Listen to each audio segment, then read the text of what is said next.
Ok. Entonces, hoy día vamos a repasar la clase número 1 y la número 2. Hoy es jueves 28 de diciembre del año 2023. Son las 9:30 AM, hora de México. Estamos en el Yamayijara y vamos a compartir pantalla.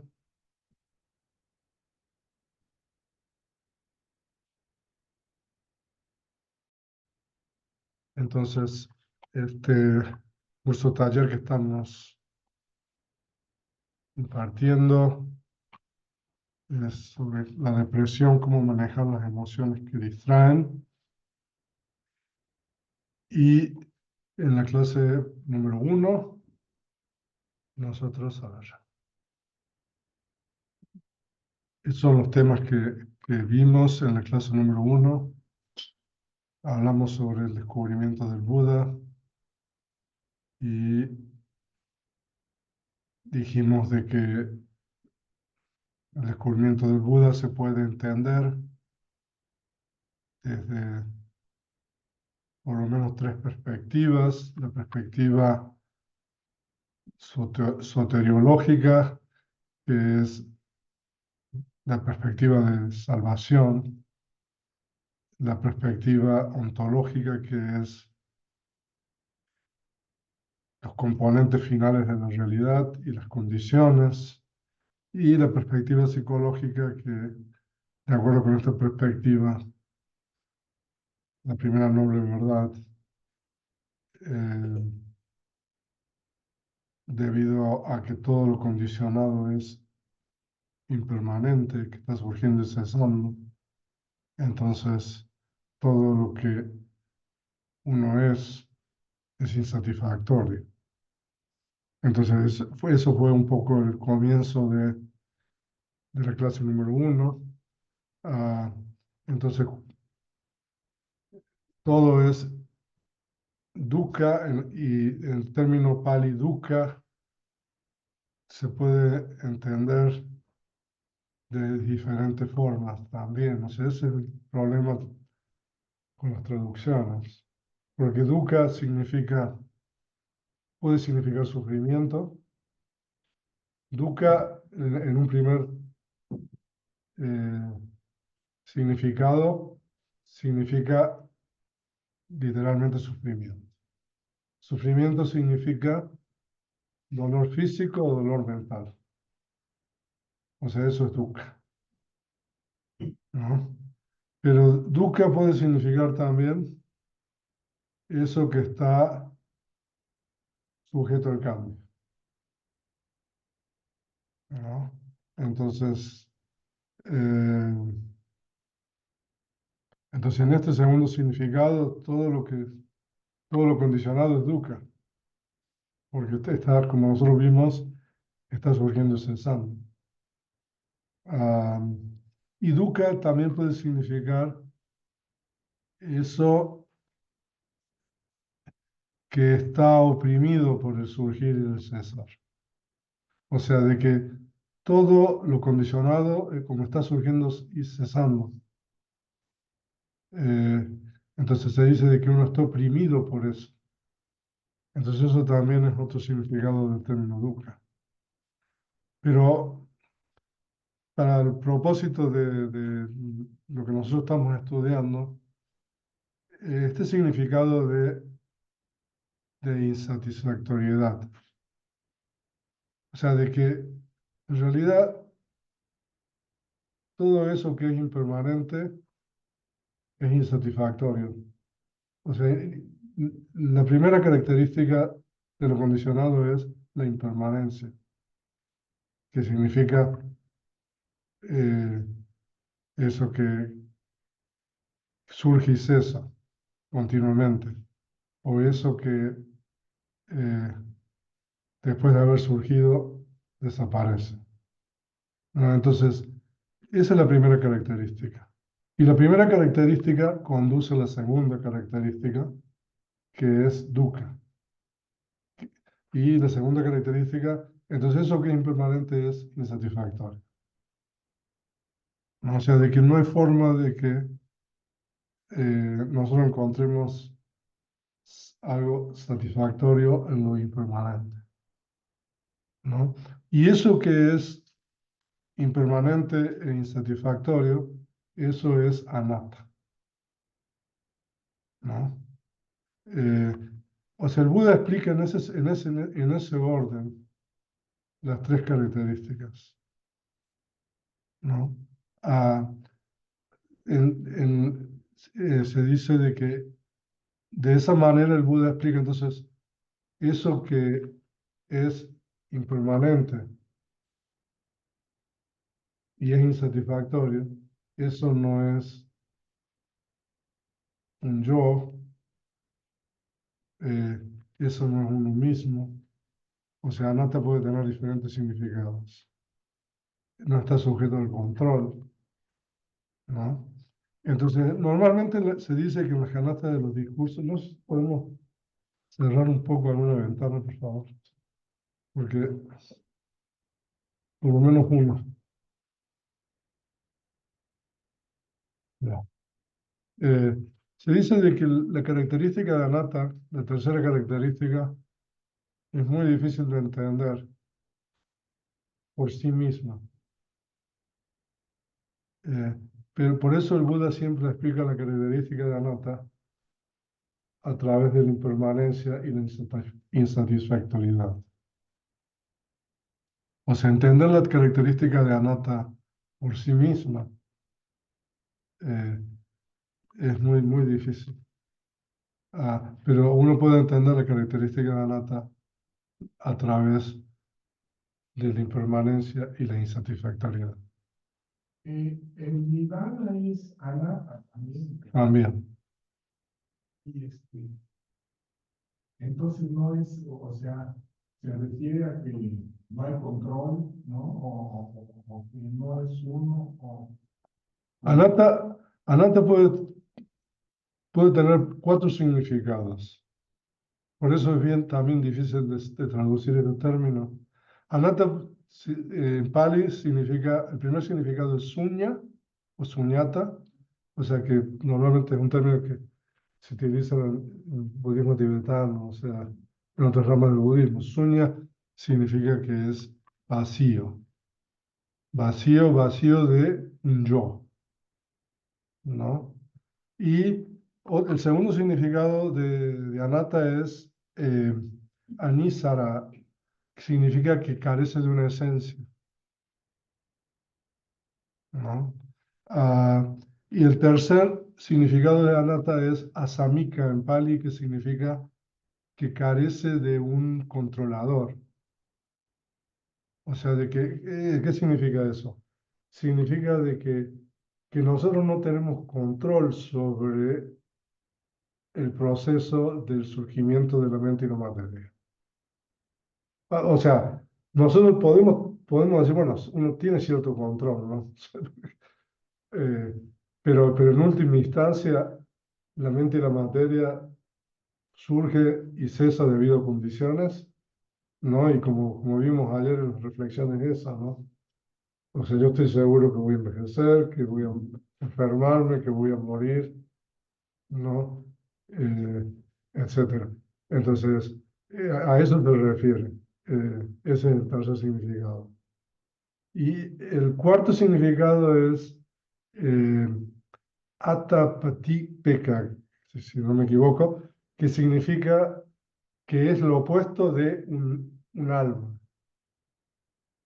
¿no? Entonces, por eso cuando nosotros tenemos el término sanata, eh, es difícil realmente traducirlo, ¿no? Porque a veces lo traducimos como impersonal, como insustancial, ¿no? Pero en realidad tiene esos significados, ¿no? Entonces, y anatta, todo es anatta en realidad.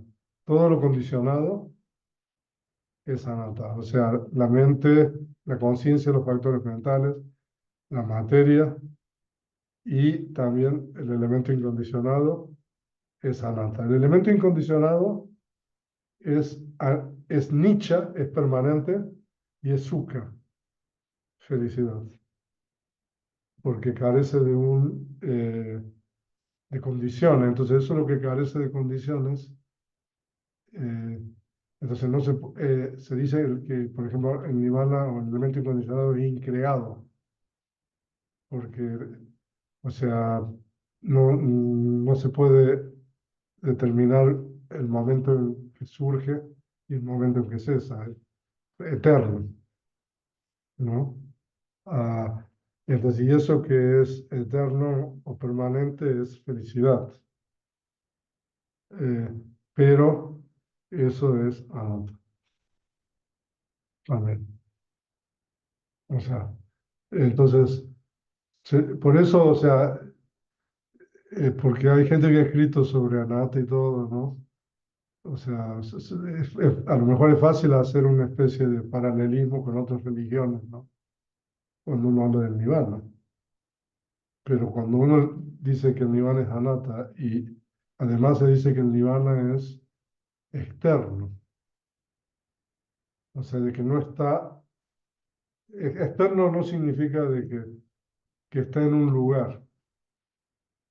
Eh, externo significa que no es parte de los cinco agregados o de la mente y la materia. Ah, entonces, eso es lo que significa. Pero bueno, entonces, entonces todo es insatisfactorio. O sea, quería regresar a eso. Entonces, entonces es difícil, eh, entonces, en lo que es insatisfactorio, ¿no? Encontrar algo que sea, digamos,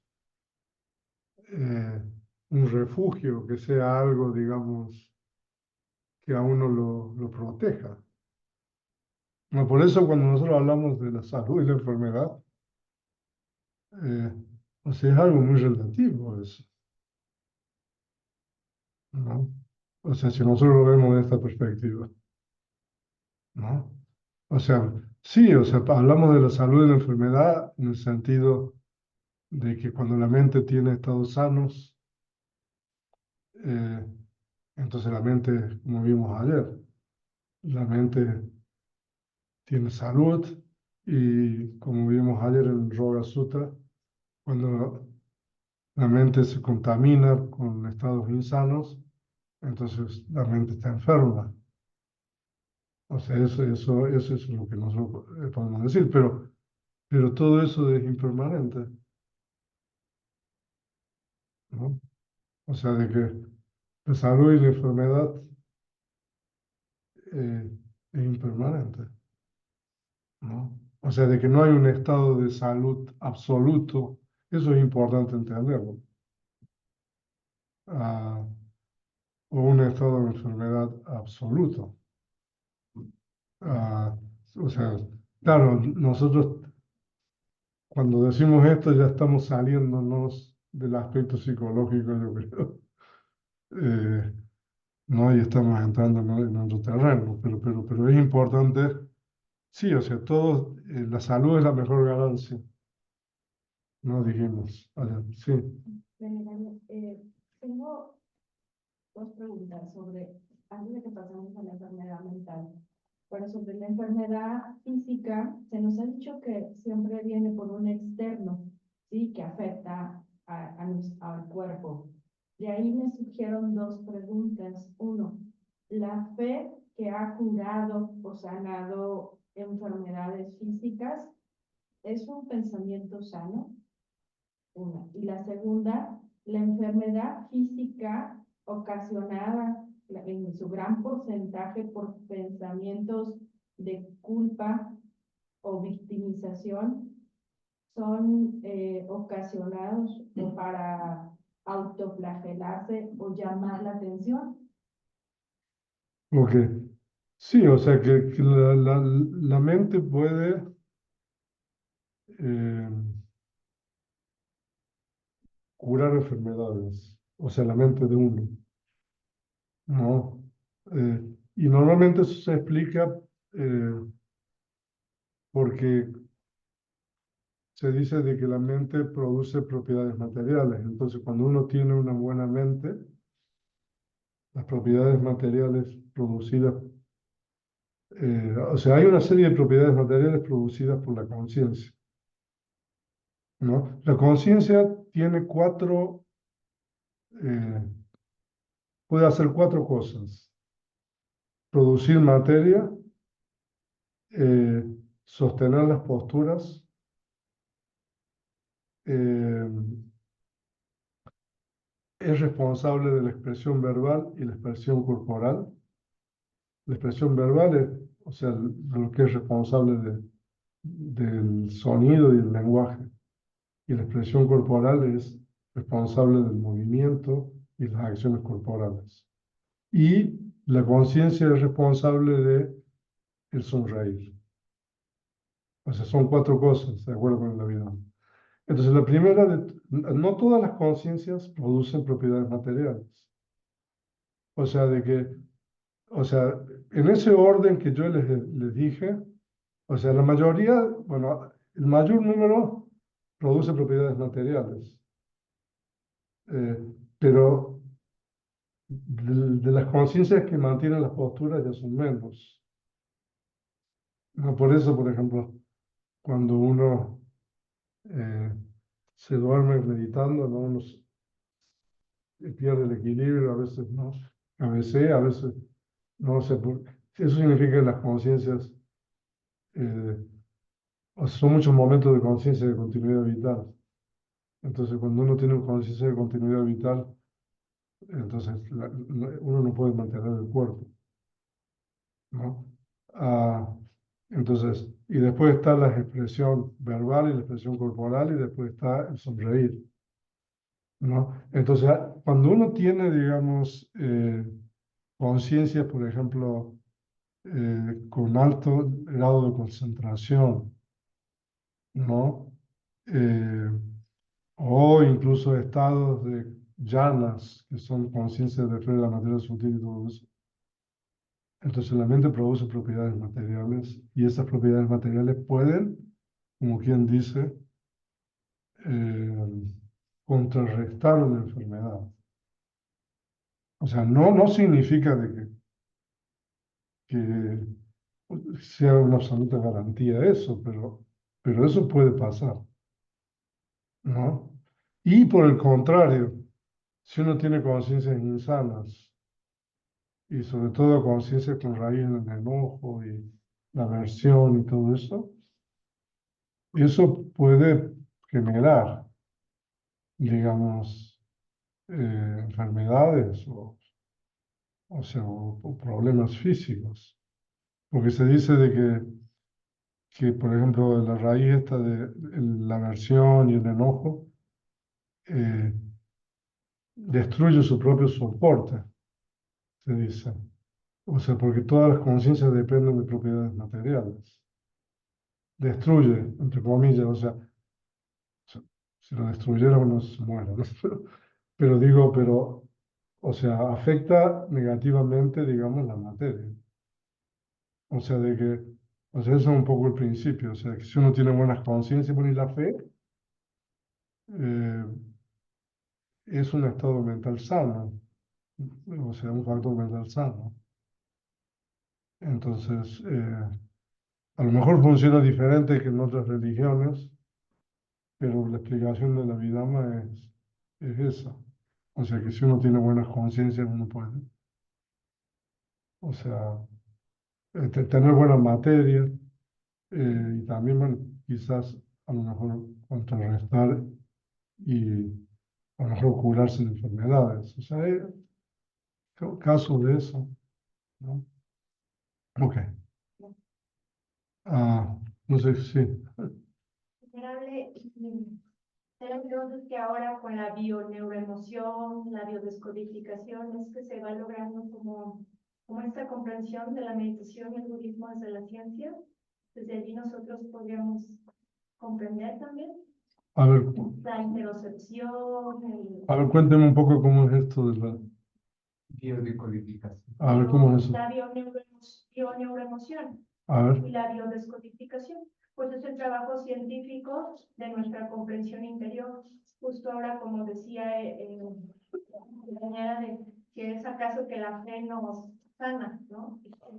Pues es la conciencia eh, que nos, que nos permite este reconocer desde dentro ajá, que podemos estar sanos, ¿no? ajá.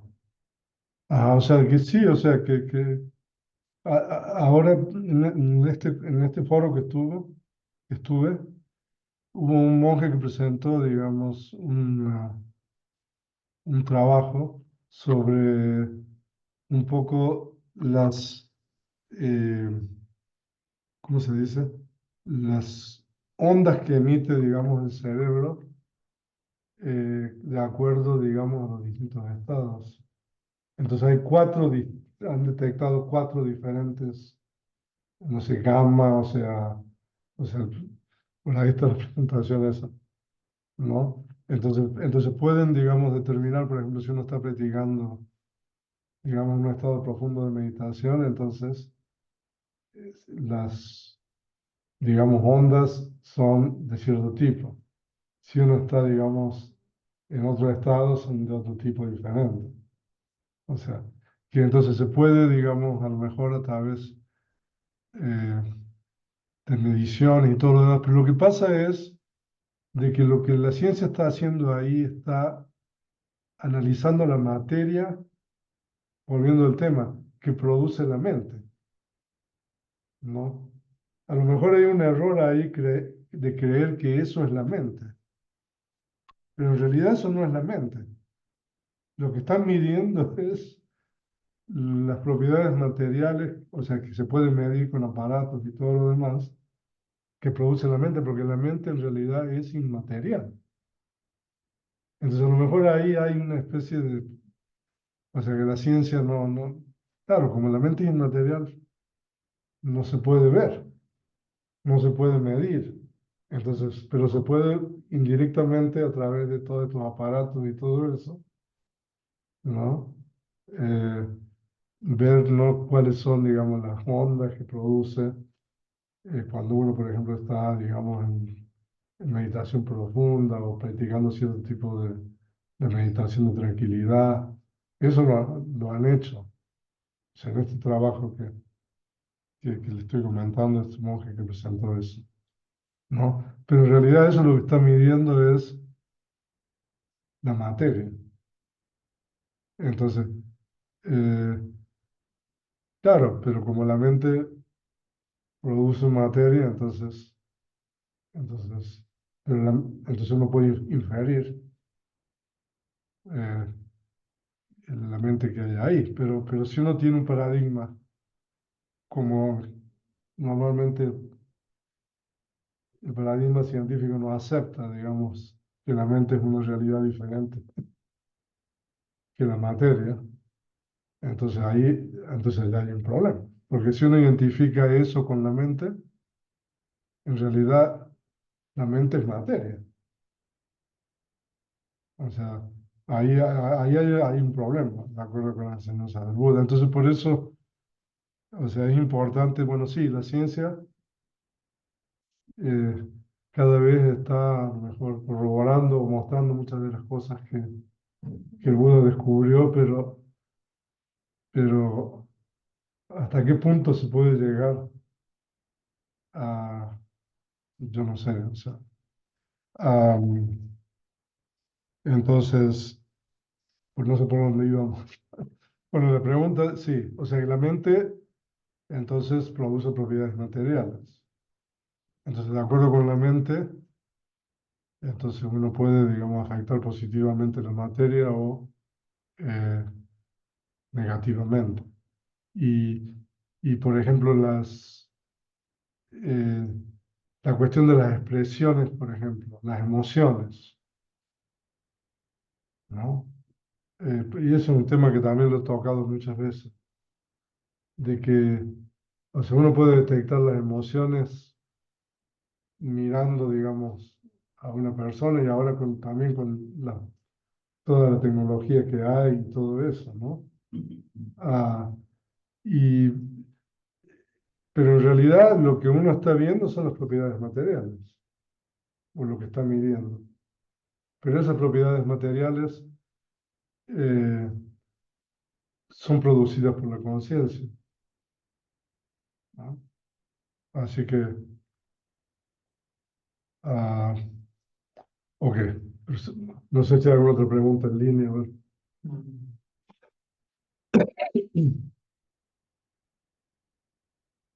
Bueno, si alguien tiene preguntas, por favor, levantar la mano. Eh, entonces, nosotros hablamos, entonces, recapitulando un poco, entonces hablamos sobre el funcionamiento de la mente de acuerdo a las enseñanzas del Buda y explicamos de que la mente funciona de dos modos, un modo pasivo y un modo activo. Ah, y el modo pasivo de la conciencia o de la mente eh, es lo que se llama eh, fuera del proceso, o sea, o sin puertas.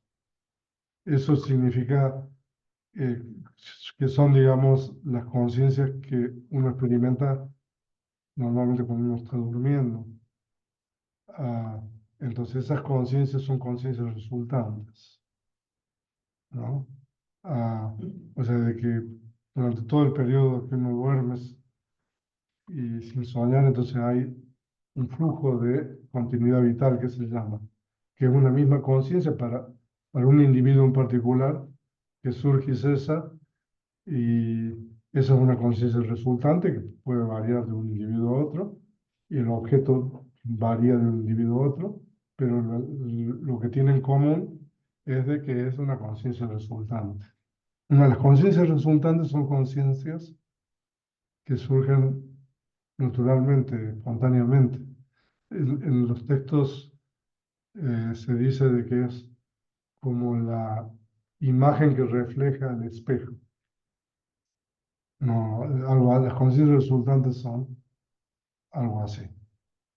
O sea, de que automáticamente se mira en el espejo y la imagen aparece ahí, ¿no? Entonces son las conciencias pasivas que se llaman.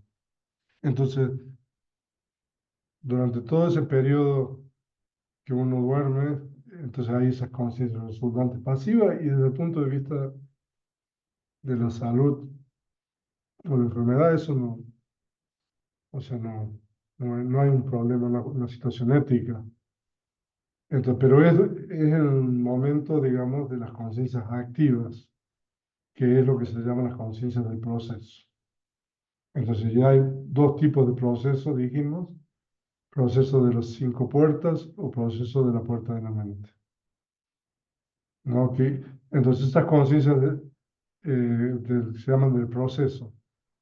eh, Ocurren, digamos, durante el estado de vigilia. Y entonces, en esos procesos cognitivos, ya sea de las 5 puertas, el ojo, el oído, la nariz, la lengua y el cuerpo, hay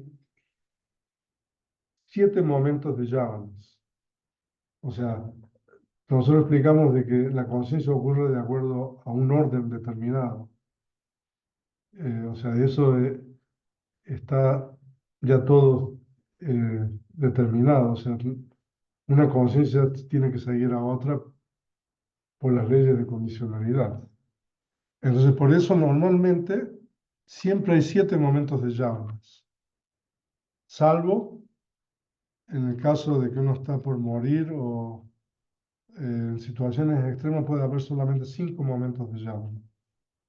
Pero en la gran mayoría de los casos son 7 momentos de yavana, de conciencia de yavana.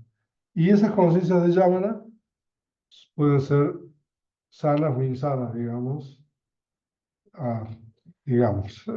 Eh, y son siempre las mismas. O sea, de que si la primera conciencia de yavana es una conciencia sana, por ejemplo, con sensación de placer, etcétera, las 6 siguientes son iguales, ¿no? Si esa es una conciencia insana, por ahí en la versión, etcétera, las 6 siguientes son iguales, ¿no? Y esos momentos uno puede tener conciencias sanas o insanas de acuerdo a si uno tiene lo que se llama correcta consideración o incorrecta consideración. Porque hay una serie de cuestiones que determinan esos procesos cognitivos. Por ejemplo, el objeto, ¿no? Entonces, a veces el objeto es un objeto indeseable. Ah, entonces, generalmente cuando uno tiene un objeto indeseable, uno tiene una reacción negativa, ¿no? Cuando uno tiene un objeto deseable, uno tiene una reacción positiva, pero con apego hacia el objeto, ¿no? O sea, lo podemos ver en la meditación a eso también, ¿no? O sea, un objeto, por ejemplo, indeseable, digamos, es el dolor, ¿no? O sea, es bueno tomar porque eso es algo que lo experimentamos a todos. Ah, entonces, con relación al dolor, o sea, la reacción natural es rechazarlo. Pero cuando nosotros tenemos el rechazo, entonces nosotros tenemos ahí momentos de yávana insanos, ¿no?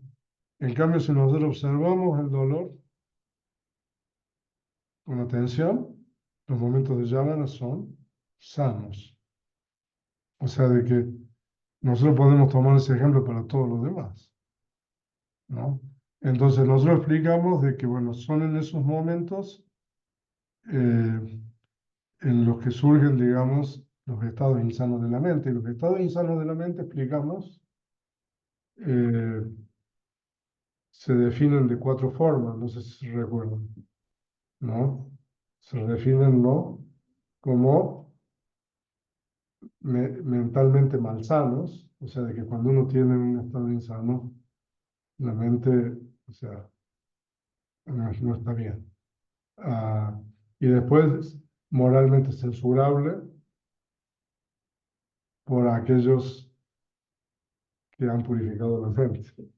Y después, inhábil, dijimos, y productor de resultados dolorosos, ¿no? Entonces, todos los estados insanos tienen se definen de esas 4 formas, ¿no? En Pali se llama akusana. Sí.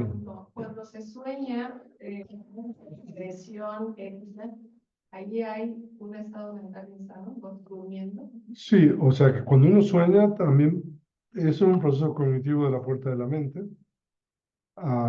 Y uno puede tener ahí también las yávanas. Ahora, éticamente hablando,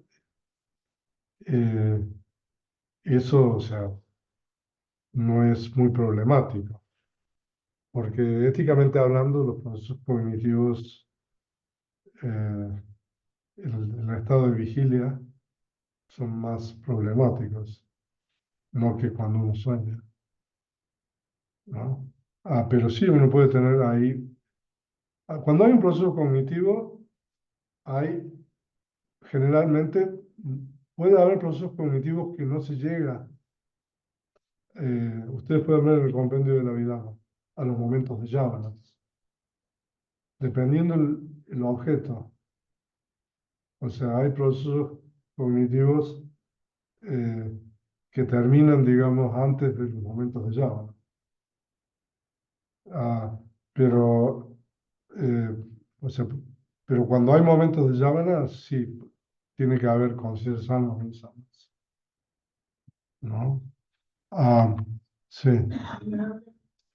Tener una correcta consideración para que durante los momentos de Yavana no haya conciencias insanas ante un objeto indeseable, ya sea muerte, ruptura, o apego hacia ese objeto. Exacto. O sea, de que es ahí donde uno tiene alguna posibilidad. Pero está como, Eso viene en la noche. ¿Eh? sí, como. Pregunta cómo saber y tener una correcta consideración frente a un objeto que cause eso. Bueno, tener una correcta consideración significa no rechazar, digamos, o lo desagradable o lo indeseable y no apegarse en general, ¿no? Lo agradable. Entonces, simplemente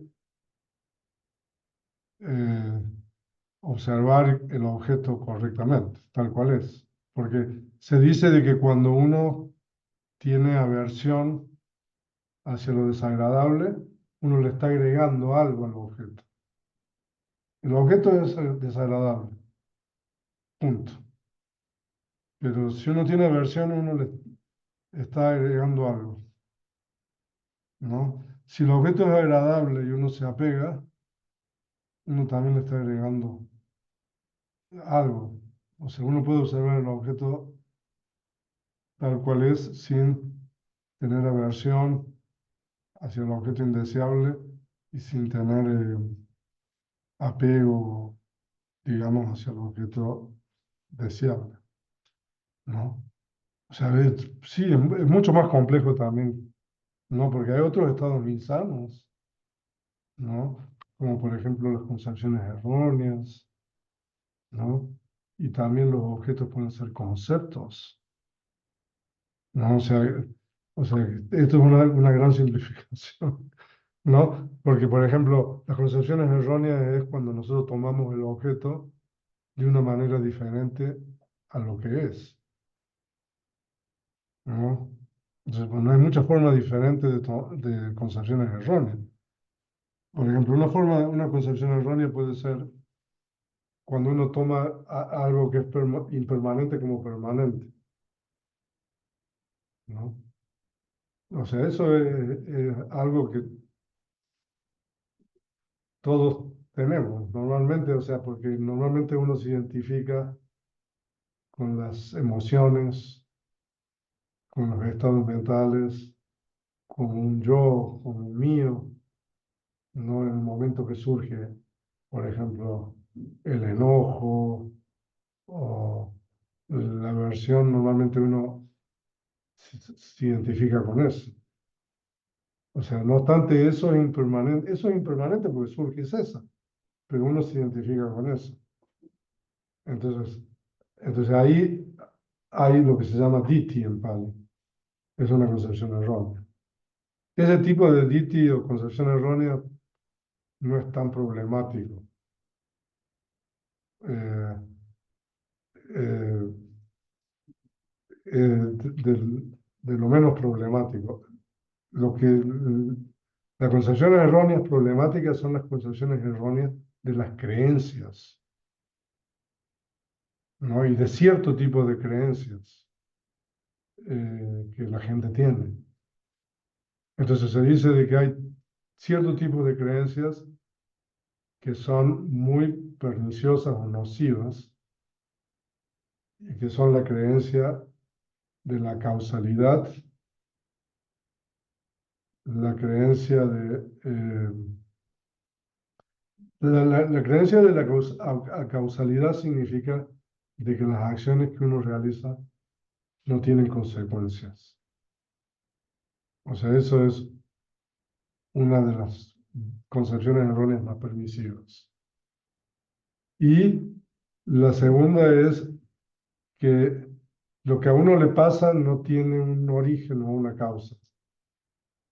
Esa es la segunda. El destino sería. Sí, el efecto o resultado, ¿no? Entonces eso es, la primera es la causa, la segunda es el resultado. Y la tercera, que es la peor de las, es las dos primeras, que es lo que se llama la concepción eh, eh, nihilista, que se llama. O sea, de que niega tanto la causa y el efecto.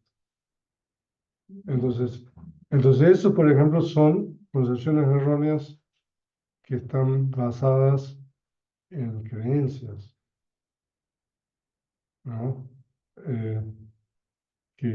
Entonces, pero por ejemplo, las concepciones erróneas de que cuando uno se identifica con los pensamientos o las emociones, o sea, normalmente uno, todos se identifican con eso. Esas son concepciones erróneas también porque lo que uno experimenta surge y cesa, pero uno lo toma, ¿no? Al identificarse es como si lo está tomando como de una manera diferente a lo que es. Ese tipo de concepciones erróneas no es, sí, Soledad, bueno, ¿Cómo se catalogaría la indiferencia como tenue en que uno no se apega a que le resulte como indiferente? ¿Qué connotación hay que diferencia la correcta consideración de la indiferencia? pues, ahora, si nosotros entendemos la indiferencia en el sentido de que uno ni rechaza ni se apega, entonces, bueno, eso, o sea, sería un estado sano. O sea, pero uno también puede entender la indiferencia en el sentido que ignora algo, ¿no? Eh, entonces, porque también hay que tener cuidado con relación a lo que entendemos por indiferencia, porque la indiferencia puede ser una sensación que no es ni de placer ni de desplacer, ¿no?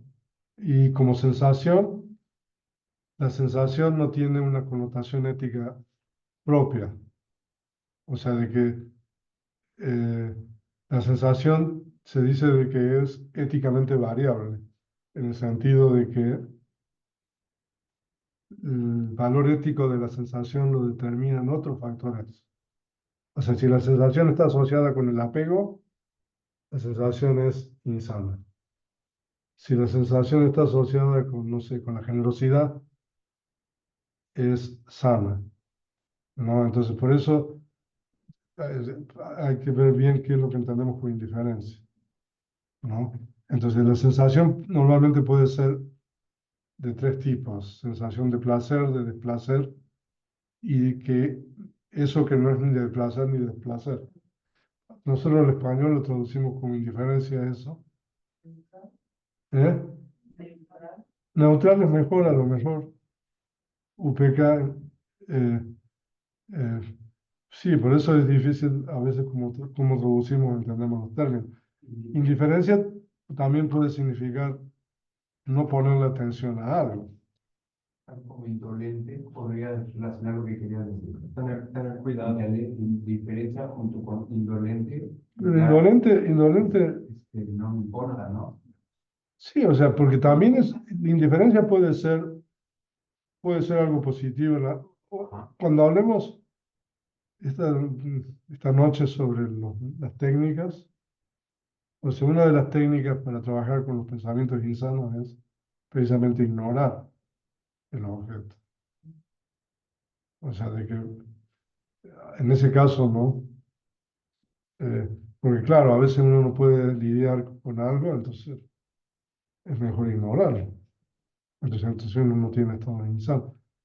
Pero bueno, dependiendo de qué es lo que uno entienda por eso. O sea, por eso es muy importante saber identificar qué es lo que es, ¿no?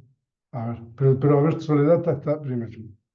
A ver si abro el Hola. micrófono. Bueno, A ¿me ver si ahora. escucha? Sí. ¿Me escucha? Sí. Bueno, antes que nada, muchas gracias, Pante, como siempre, se aprende mucho con usted. Bueno, mi pregunta está relacionada justamente con esto de la correcta consideración de Dioniso Manasikara. ¿Por qué? Porque a veces pasa en la vida que, bueno, las conciencias resultantes surgen. Entonces, muchas veces en realidad las cosas pasan en el exterior y uno tiene que empezar a enfocarse en cómo reacciona. O sea, nuestra respuesta hábil o no hábil, porque en definitiva cuando se producen las sábanas, también estamos produciendo ahí el karma, ¿no? Que puede ser Correcto, sano correcto, o insano.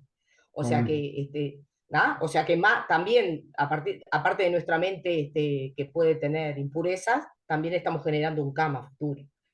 Siempre. Pero yo a veces, siempre, ahí está. Yo siempre me pregunto, cuando surge alguna situación, si yo realmente tengo la respuesta hábil, o sea, si comprendo, si tengo correcta consideración. Y a veces he pensado que cómo alimentar o cómo ejercitar la correcta consideración para que surja en mí. Porque a veces hasta pienso que puede ser hasta algo que sea dado, o sea que yo lo identifico como ser también como inteligente, ¿no? Una cosa así. No sé si me está entendiendo. Lo que yo quiero Sí, decir es que sí, si tener correcta consideración no viene también ya dado por mi cama, y si hay alguna manera que yo, ya sé que la atención correcta es un excelente antídoto, o es un protector de mi mente, pero yo me puedo dar cuenta, ¿no? Porque tengo atención plena y en ese momento ya el estado insano ya no existe porque no pueden coexistir, pero ¿cómo hacer yo? También puedo establecerme y en la ética, que también me va a ayudar mucho, pero si hay alguna manera de fomentar o incrementar para tener la recta consideración, no sé si se puede adquirir la recta consideración, a eso me refiero. ¿Me entiende, Pante? sí, bueno, en realidad, Johnny Manasikara, la correcta consideración es un sinónimo de sabiduría, de paña, ¿no? Lo que pasa es de que paña también puede ser de muchas formas diferentes. O sea, eso también, no, porque de acuerdo con las enseñanzas del Buda, la sabiduría, o sea, si ustedes ven, por ejemplo, el segundo libro de Abhidhamma, eh, Vivanga, o sea, hay una increíble la cantidad de clasificaciones con relación a lo que puede ser la sabiduría. Entonces, normalmente una clasificación de la sabiduría que se utiliza es la sabiduría alcanzada por medio del oído, Sutta Maya Panya, así se llama, lo oído, porque en la época del Buda la forma de aprender era a través del oído, ¿no? Pero bueno, ahora, o sea, uno aprende de muchas otras formas, ¿no? Ese es el primer tipo de sabiduría, o sea, que es la sabiduría, o sea, no sé, de tener información, no se podríamos decir. O sea, mientras uno más información tiene, o sea, mejor se maneja. La otra que se llama Chitta Mayapana, que significa la sabiduría procesando la información, digamos, algo así, que sería un poco el método científico y, o sea, que no solamente uno tiene información, pero uno, como dice, ata cabos y saca conclusiones y, no sé, entonces esa es una sabiduría a lo mejor un poco más elevada, ¿no? Ah, no sé, o sea, uno estudia ontología, pero si uno no practica, o sea, ¿no? O sea, algo así. Y la tercera es bhavana, que es la sabiduría alcanzada por medio de el desarrollo de la meditación, ¿no? Que es esa es la sabiduría superior, ¿no? Pero en el caso de lo que dice Soledad, de Joniso Manasikara, ah,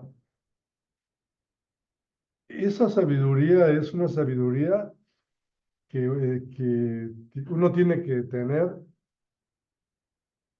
junto con la atención plena, ¿no? Porque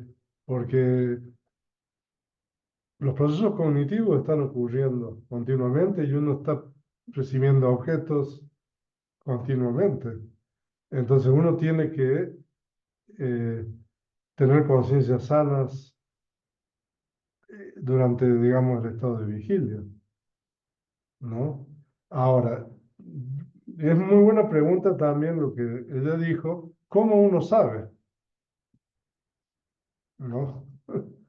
Eh, si uno está teniendo conciencias sanas y insanas. Ah, y, ahora, yo creo que a través de la práctica uno adquiere esa habilidad, ¿no? Y si uno está continuamente practicando o intentando practicar atención, uno puede, digamos, eh, detectar, digamos, los estados mentales que tiene, ¿no? Pero sí, o sea, si uno no tiene continua atención, es difícil saber exactamente qué es lo que pasó, qué es lo que tiene, ¿no? O sea que, pero bueno, yo creo que uno tiene que apuntar a poder lograr determinar y entender qué es lo que uno tiene en el momento presente, porque la atención plena tiene puede hacer dos cosas. Una es evitar que surjan los estados insanos. O sea que la atención plena, mientras uno tenga atención plena, no puede surgir estados insanos. Pero la atención plena puede hacer que cuando surjan estados insanos, se desplacen y desaparezcan si uno hace que los estados insanos sean objeto de la atención. O sea, de que, por ejemplo, si uno tiene un enojo, ¿no? Y uno toma el enojo como objeto, ¿no? Entonces, el enojo ya es pasado y la atención plena vuelve, digamos, a jugar el rol número uno. Entonces, de esa manera nosotros eh, tenemos eh, mente sana. Como por sustitución. Sí, o sea, sí, exactamente, es un método de sustitución. Ah, pero, ¿cómo cultivar la Yoniso Manasikara? Ahora, porque la sabiduría, o sea, sabiduría, por ejemplo, se puede cultivar de distintas formas, ¿no? Porque es estudiando y aprendiendo, o sea, uno tiene sabiduría, pero, digamos, eh, practicando meditación, también, o sea, uno puede cultivar la sabiduría. Ah, ahora, sí, hay un cierto, yo creo de que también tiene que ver el karma pasado de una persona. No, si uno ha cultivado en el pasado eso, o sea, uno es más propenso a tener eso en el presente. Entonces, yo creo que eso también es importante. O sea, el cultivo de la sabiduría por medio de la meditación, ah, y también por medio del estudio. O sea, porque sí, o sea, mucha gente cree que solamente es importante la práctica, pero para poder estudiar ciertas cosas se requiere mucha concentración y sabiduría para entender cosas, ¿no? O sea, de que también por medio del estudio del Dhamma y el estudio de la Vidama y todo eso, o sea, uno está cultivando también la sabiduría, no la sabiduría de la meditación, pero, o sea, uno está cultivando y desarrollando sabiduría. Ahora, sí, la clave de lo que dice Soledad es darse cuenta, ¿no? Porque en realidad uno tiene estados insanos en el momento en que surge. O sea, uno no está siempre deprimido, uno no está siempre enojado, uno no está siempre, digamos, eh, con cosas buenas y con cosas malas. Entonces, normalmente nosotros conceptualizamos. ah, y el momento que conceptualizamos es como si le estamos dando permanencia a algo que en realidad no es así. Porque, por ejemplo, cuando decimos que una persona está deprimida o tiene depresión, o sea, es como si ya a esa persona le estamos poniendo un rótulo, ¿no? Una etiqueta de algo que no corresponde con la realidad. Sí, o sea, la persona puede tener, digamos, estados persistentes de tristeza, de, no sé, esos síntomas y todo lo demás. Pero, o sea, decir no que esa persona es eso, entonces eso es un concepto, ¿no? Entonces, y claro, los conceptos normalmente eh, son engañosos, ¿no? Porque estos estados sanos o insanos surgen y cesan y entonces, y solamente duran por instantes, ¿no? Entonces, en el momento que uno le puso el rótulo, ya eso ya dejó de existir, ¿no? En el momento que uno dice, ah, estoy deprimido, ya, o sea, o sea, uno está conceptualizando. Y creando, ¿Cómo? y creando más, ¿no? Sí, o sea, Crear materiales de lo mismo. sí, o sea, que por un lado, o sea, yo creo de que, bueno, y hay sobre todo ahora un poco que decía, que ahora con toda la cuestión de la ciencia y con todas las cosas que hay, digamos, para ayudar a la gente, no incluso drogas y medicinas, o sea, sí, sin duda eso ayuda a las personas. Ah, pero hay una forma de ver esto diferente, ¿no? Sí, Pero una cosa es ayuda, bueno, así yo lo percibo, que lo ayuda externamente, pero no le sana internamente. Toda esa ayuda científica a veces o médica, principalmente médica, ¿no? Que ujú, puede ocasionar consecuencias internas a los órganos. O sea, ayuda, y bueno, es respetable, ¿no? Quien se dedica a eso, pero al final, es, en esta más bien la pregunta es llegar al fondo de lo que pasa en mí para sí, poder sanar, ¿no? No, pero, no que me ayude, sino pero aún así, o sea, aún así, llegar al fondo,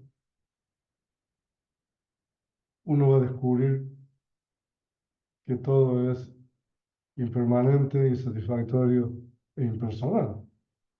O sea, o sea, claro, cuando uno llega al fondo de eso, entonces sí, uno se va a liberar del sufrimiento, pero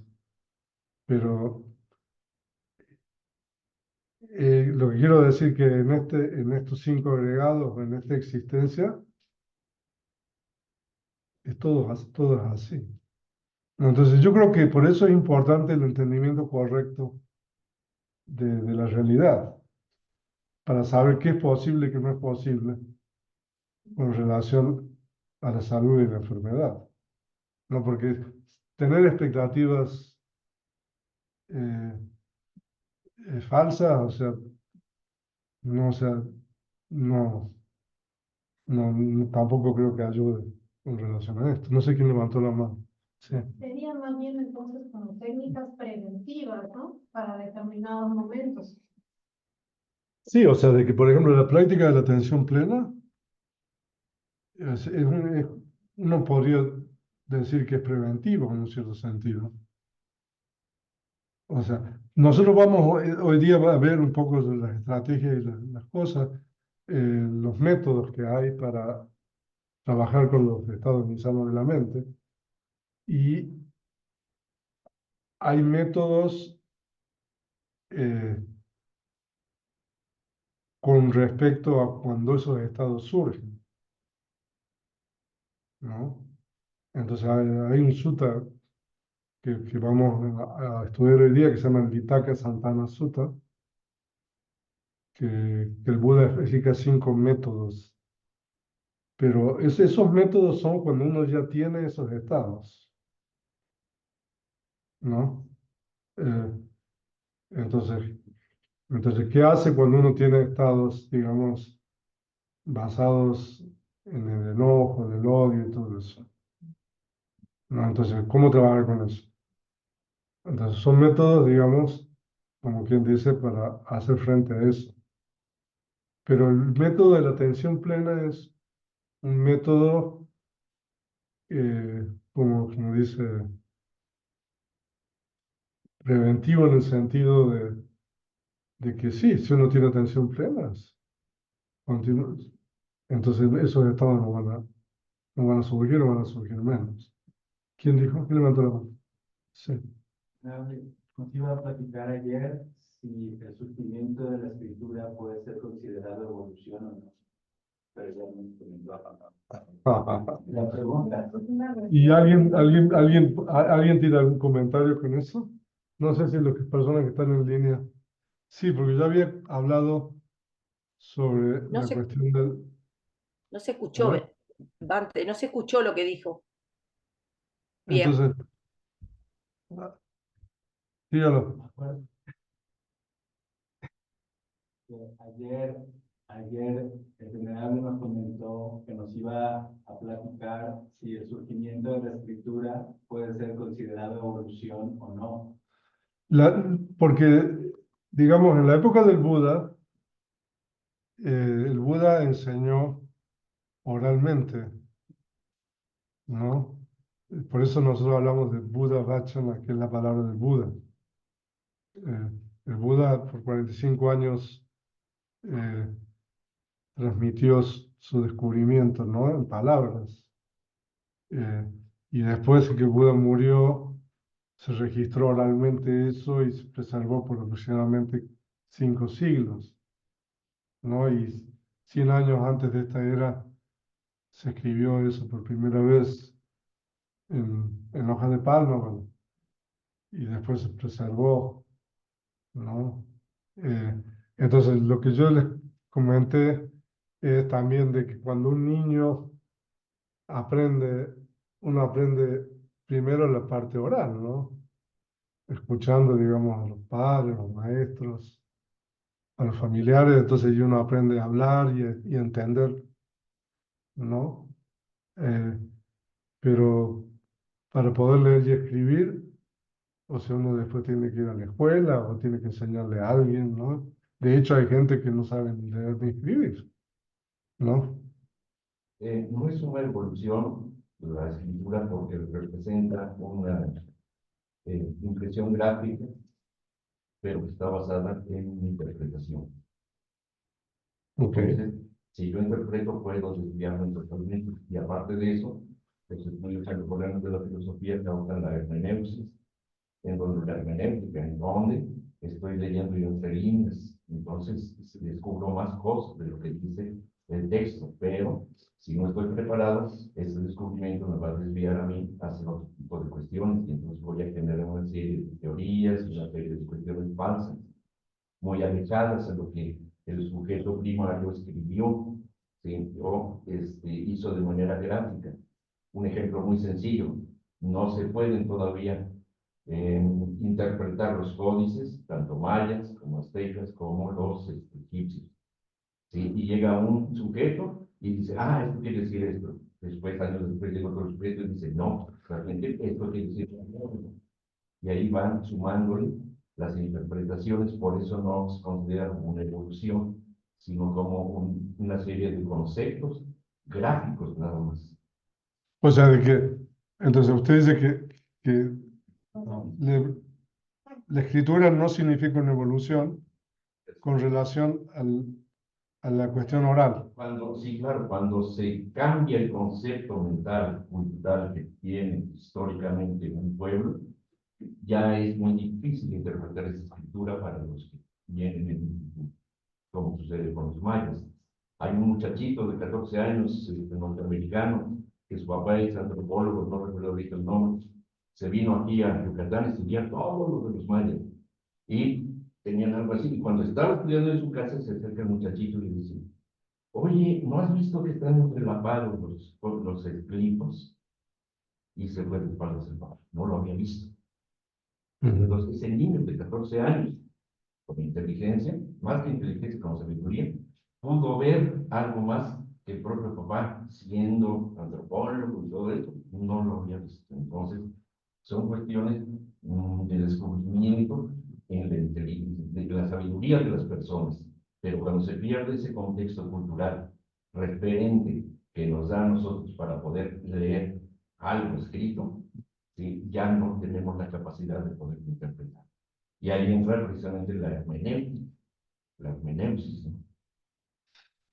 A ver, otro comentario. No sé si las personas que están en línea están oyendo bien.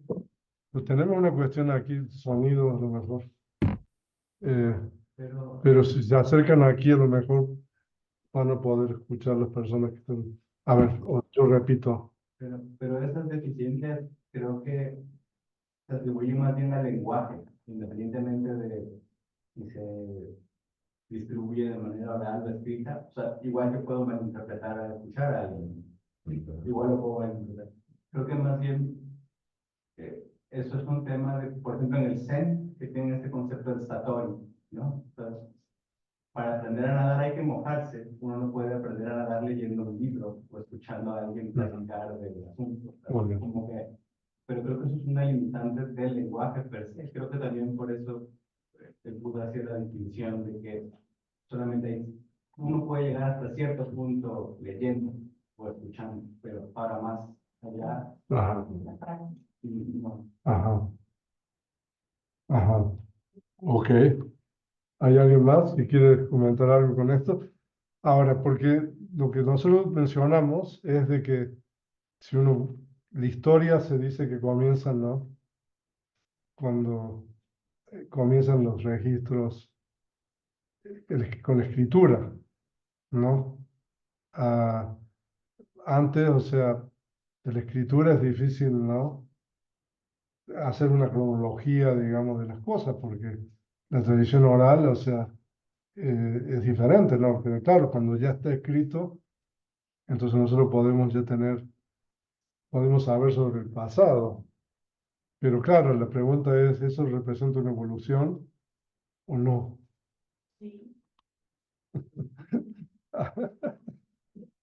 O sea, ese es un tema bien interesante. O sea, eh, o sea, que podemos, o sea, yo creo que se puede argumentar a favor y en contra, pero yo creo que el punto esencial aquí es de que se trata siempre de la realidad convencional, ya sea el lenguaje hablado o el lenguaje escrito, se trata de conceptos de realidad convencional, ¿no? Porque una cosa interesante, anecdótica con relación, el Buda murió y 3 meses después de la muerte del Buda, los 500 arahants estos se reúnen ahí en una cueva en Rajgir, en la India, y celebran el primer concilio budista. Y en ese primer concilio budista registran oralmente, digamos, toda la palabra del Buda, ¿no?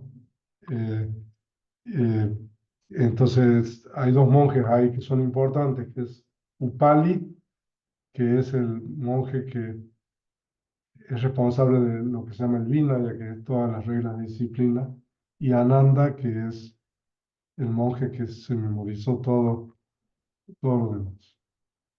Y entonces a partir de ahí comienza, digamos, lo que se llama la tradición oral. Pero pasan 200 años, ¿no? Aproximadamente un poquito más, de la muerte del Buda, y llegamos a la época de Asoka. Asoka fue un gran, bueno, famoso emperador, digamos, del imperio, digamos, de los Maurya's, que abarcaba prácticamente toda la India y lo que es actualmente Afganistán y Pakistán. Y entonces ya Asoka, cuando llega la época de Asoka, que todavía sigue la tradición oral, ya hay una gran cantidad de discrepancias con relación a la interpretación de la palabra del Buda, ¿no? Se dice de que había por lo menos 18 escuelas diferentes cuando llega Asoka. Estamos hablando de un poco más de 2 siglos, ¿no? Y estamos hablando de tradición oral. No obstante, la escritura en la India se remonta a Asoka. Es gracias a Asoka que nosotros sabemos los lugares sagrados del Buda, porque Asoka puso pilares, todavía están ahí, escritos en el primer alfabeto de la India, que es el Brahmi, se llama, ¿no? Y entonces ahí, por ejemplo, si ustedes van a Lumbini, el lugar donde el Buda nació, hay un pilar de Asoka escrito en Brahmi que dice, aquí nació el Buda. Si ustedes van a, o sea, Asoka puso pilares por todos lados, ¿no? Y edictos y cosas, ¿no? Entonces, por eso sabemos tantas cosas, ¿no? Pero lo que quiero decir es que cuando llega Asoka y la tradición oral, ya había 18 escuelas diferentes, ¿no? Que interpretaban, digamos, lo que el Buda había dicho de diferentes formas, independientemente de cuál sea la correcta. Ahora no vamos a entrar, pero, o sea, de que, claro, después vino la escritura y yo creo que se multiplica. En el momento en que se empieza a traducir, ya, o sea, eh, se, se va distorsionando todo. O sea, por eso, o sea, una de las cosas que uno como traductor descubre o le cae el 20 después de mucho tiempo, es de que en realidad lo que el Buda enseñó no es para ser traducido. No, o sea, porque, o sea, no se puede. Vamos a saber. Porque lo que pasa es que en el momento que uno traduce, o sea, se pierde, va perdiendo valencia el significado el término original. Si cuando no había traducciones y todavía existía, digamos, el Pali, digamos, en la época de Asoka, había ya todas estas interpretaciones diferentes, ¿no? Entonces sí, yo coincido, o sea, de que sí, la escritura a lo mejor puede significar a lo mejor un progreso en cierto sentido y, y bueno, y ahora toda la cuestión de la tecnología y la computadora en el sentido del acceso a, a la información, porque imagínense cuando era la tradición oral. Si uno quería saber algo, ¿cómo hacía? O sea, es difícil, o sea, para nosotros que vivimos en un mundo completamente diferente, entender cómo era la tradición oral. Pero si uno quería saber algo sobre, tenía que ir con alguien que lo sabía de memoria y que le decía a uno, ¿no? ¿Y cuánta gente se sabía todo de memoria? O sea, porque el Buda enseñó por 45 años, ¿no? Entonces, para poder preservar todo lo que el Buda enseñó durante 45 años, se separan las tareas. Entonces hay lo que se llama en Pali los vanakas, que son recitadores. Entonces, por ejemplo, hay un grupo de monjes que se dedicaron a memorizar, por ejemplo, el Digha Nikaya, el Majjhima Nikaya. Entonces, no obstante, seguramente había monjes que sabían todo, pero la gran mayoría, digamos, se especializaba en ciertas áreas. Entonces, durante esa época, una persona que quería aprender ¿no? O sea, pero claro, cuando viene la escritura, a lo mejor ahí ya se, se populariza un poco más todo. Sí, Pero sería también parte tangible de la impermanencia de la escritura, porque una escritura no está garantizando el mensaje original que tuvo la persona que lo escribió, porque ahí también hay cosas que no puede externar aún en la escritura. Entonces, una escritura que tiene más de 100 años, yo la voy a ver y la voy a interpretar a mi contexto. ya, o sea, ese es un punto bien importante. Lo que pasa es que en la tradición theravada, sí, eh, tiene herramientas para poder entender la palabra del Buda. Entonces, si uno recurre a todas esas herramientas, entonces uno tiene una forma de acceder a la palabra del Buda bastante precisa. Vale. Sí, bueno, Upaya sería, pero por ejemplo, ¿cuáles son las herramientas? Por ejemplo, están las gramáticas antiguas del Pali, por ejemplo, de Cachaya. La literatura de los comentarios, que en realidad no son comentarios, sino que son, digamos, eh, interpretaciones que surgen en la misma época del Buda, que normalmente son atribuidos a Buda Gosa. Entonces, esa es otra herramienta importante. La tercera herramienta es el Abhidhamma, ¿no? Entonces, cuando uno utiliza todas esas herramientas, entonces uno puede acceder a lo que está escrito con bastante precisión, pero si uno carece de esas herramientas, entonces se presta, digamos, una interpretación libre, ¿no? Pero la escritura en realidad, sí,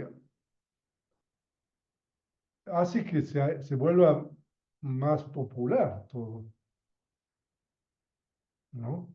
Ah, y de hecho, se dice de que la invención de la imprenta por los chinos, la primera obra fue el Sutra del Diamante.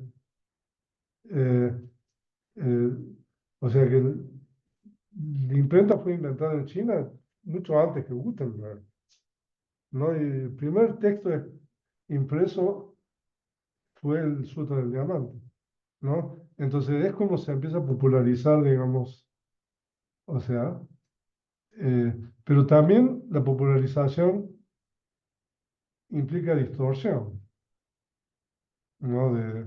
O sea, es un tema bien interesante, este lo estamos desviando totalmente.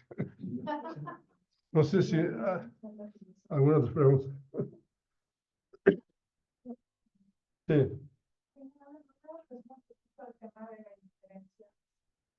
Porque toda la perspectiva de cómo es la situación, la indiferencia también se podría tomar como comprensión, ¿no? Comprensión de las cosas acerca de algún pensamiento insano y que se pueda determinar después como si hubiera sido una indiferencia.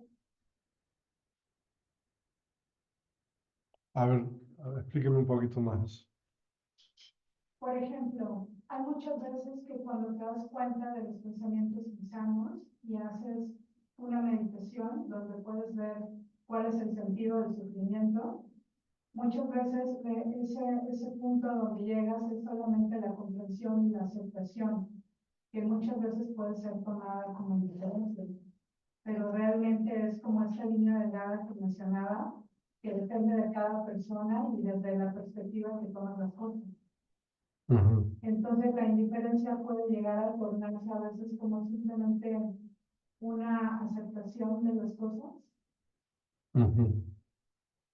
Sí, o sea, aceptar algo tal cual es, ¿no?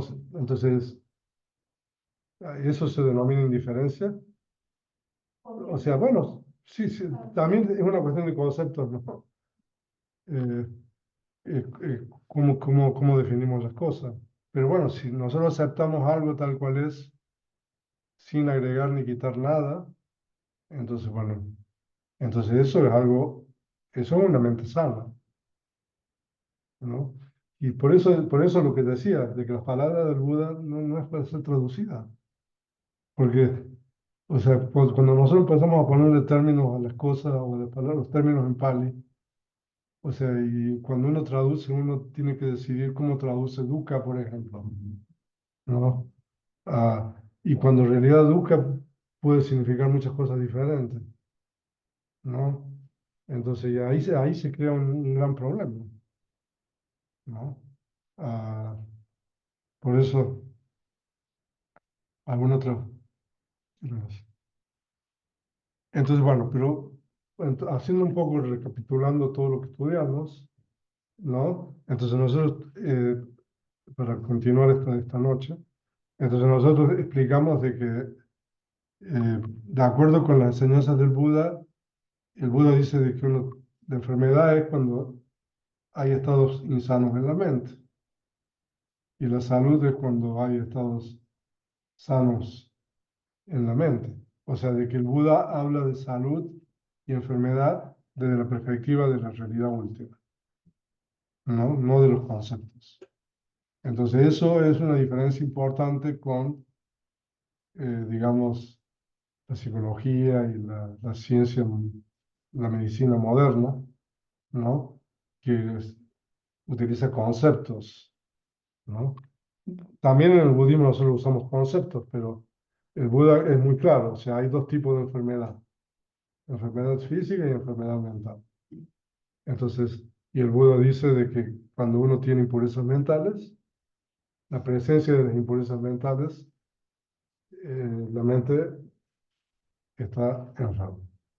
Entonces podría como finalizar mi entendimiento de que si yo genero propiedades materiales sanas, con pensamientos sanos, puedo cambiar a lo mejor un estado físico de enfermedad.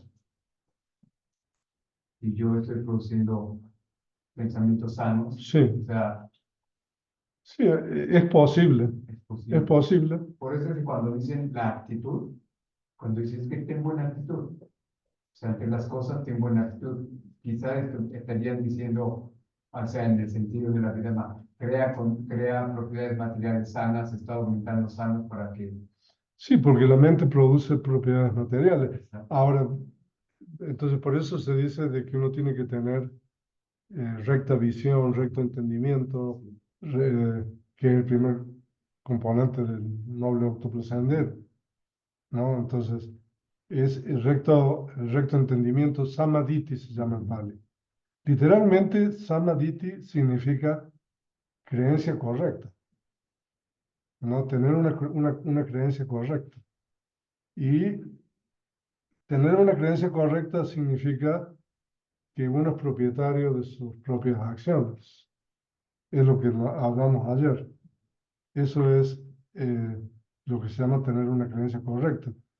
En el sentido de que las acciones que uno realiza, uno es propietario de esas acciones en el sentido de que uno va a experimentar resultados de acuerdo al tipo de acciones que uno realiza. Eso es lo que se llama samadhi. Y entonces, esa parte de samadhi tiene dos fases, podríamos decirlo, dos.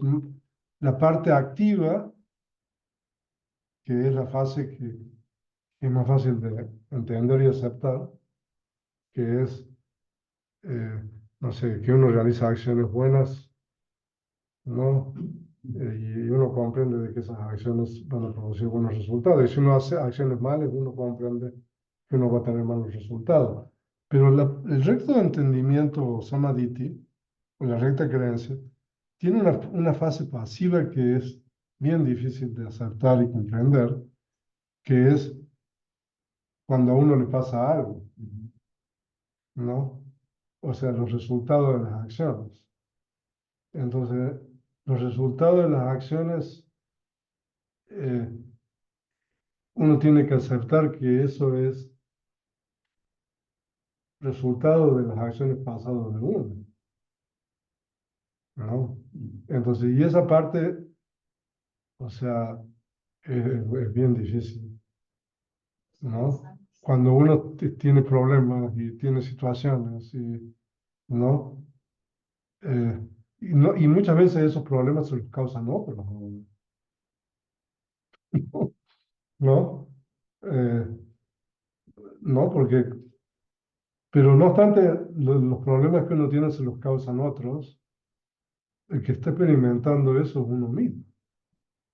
Los otros serían condiciones para que Sí, o sea, uno, por ejemplo, no sé, digamos, lo agrede a uno.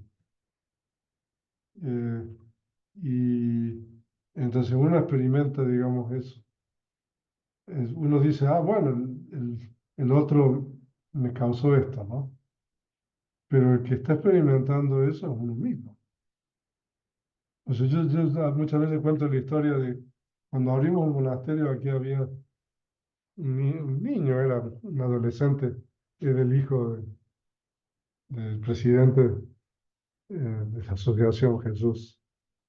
Y entonces él venía aquí, traía su bici, ¿no? Y se iba, digamos, con su bici. Un día se fue ahí a Trechinola, al pueblo. Claro, Trechinola en esa época había 3, 4 casas. Y se fue, se sentó debajo de un árbol ahí a descansar y todo, y vinieron unas personas así gratuitamente y empezaron a agredir, ¿no? Y por supuesto de que Adriano se llama. Regresó aquí el armado, ¿no? De lo que le había pasado y todo lo demás. Entonces, por ejemplo, yo siempre doy ese ejemplo, ¿no? O sea, él estaba en el lugar incorrecto, en el momento incorrecto, y estas personas hicieron eso, y él sin hacer nada, o sea, como dicen, inocente. Sí, porque así se dice, ¿no? Ah, pero, pero en realidad eso eh, es responsabilidad individual también de él, ¿no? Porque no obstante los otros están causándole eso, uno mismo está experimentando eh, eso como algo negativo, ¿no? Entonces, por eso también la importancia de la ética en el budismo, ¿no? Porque cuando uno practica la ética, entonces uno está evitando que otros eh, experimenten el resultado negativo de sus acciones, ¿no? Entonces, eso también es Samadhi, ¿no? Eso es más difícil, ¿no? Bueno, entonces, nosotros estudiamos que también de acuerdo con las enseñanzas del Buda hay la enfermedad física y de acuerdo con el Mahanidesa hablamos de que hay otras causas, ¿no? Pero es lo mismo de lo que estamos diciendo. Las experiencias de la enfermedad física es normalmente una sensación de dolor o una sensación desagradable. Y cuando uno tiene ese tipo de experiencias, esas son conciencias resultantes, ¿no? Entonces, normalmente uno le pone mucha atención a la salud física, pero uno debería ponerle más atención a la parte de la salud mental, porque de acuerdo con las enseñanzas del Buda, uno es responsable eh, de, de la salud mental, ¿no? Eh, entonces, eso yo digo, algo radical, como plantea el budismo. Porque si uno, por ejemplo, una persona viene con depresiones y uno le dice, no, pero usted mismo está creándose eso. O sea, no tendría paciente, no, yo no soy. Pero, pero en realidad, o sea, entonces, bueno, pero bueno, el Buda enseña técnicas para que uno pueda trabajar con eso. Entonces, eso es lo que vamos a ver eh, a partir de esta noche. Ahí en el chat, ¿qué dice?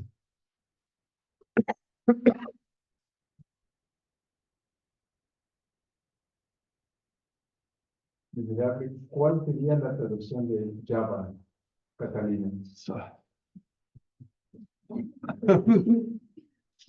Pues Yávana significa algo así como